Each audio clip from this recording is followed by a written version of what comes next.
Oh man, I mean, from the start, you know, you gotta go back there and have that confidence. So, I've been watching my little bro Zachariah Branch do it for a few weeks now. So, that was a little version of my own tonight. So, shout out to shout out to the branches, love them boys. But it was an exciting play. Can you kind of break that down? Just what happened, what you saw. Yeah, I mean, I was just in the mindset of making a play, and you know, when you have that mindset going out there, you know, good things happen. So, um, it's kind of I have to go back to the film and see exactly what happened. But you know I made a move on the punter late, and then after that, it just seemed like I was running into the end zone. So, yeah. And the touchdown down in the corner. Can you kind of break that one down? Yeah, so that was going to be a seam, so I was looking over my inside shoulder because I thought the ball was going to come over that shoulder, but I seen the departure of the ball. Penix kind of threw it to the back of the end zone, so it kind of flipped my eyes. The drill that we work with Shep all the time, so flipped my eyes and then kind of landed in the basket. You know, he's a great quarterback, so he puts it where I need to get it. A little strange without Jalen out there. It was a little bit, definitely missed J Mac out there today. Y'all know he's a baller.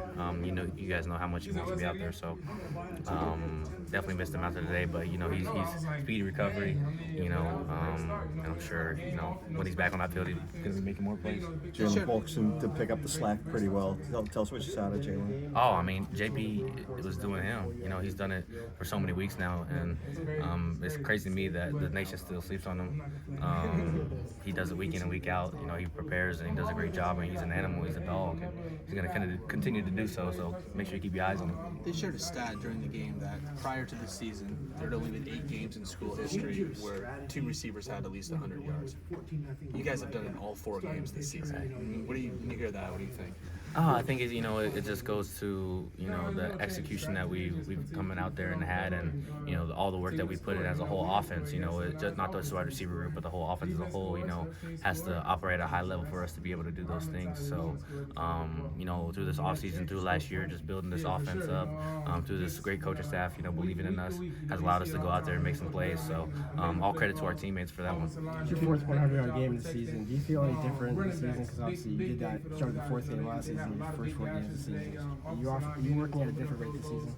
I'm just trying to go out there and make plays for my team. I'm just trying to keep stacking up wins in the win column. When I go out there and make the plays, I don't really know what my yardage is looking like or what's necessarily the stat line. But at the end of the game, I just want to be proud of what I put on the field. And if that's 100 yards, then great. If that's 0 yards, but I blocked my ass off and I got my teammates open, then great. So, but it's been definitely a hot start for sure. Last year against Cal, they did a pretty good job taking away some of the deep shots. You guys had more of those tonight. Did you adjust from last season or anything specifically? Yeah, absolutely. I wouldn't know anything specific. We just are operating at a higher level. I think naturally just being more in chemistry. So kind of knew what they were going to throw at us just with what they tried to give us last year. So made a little tweaks, made some little adjustments, and our game plan did pretty well for us today. So.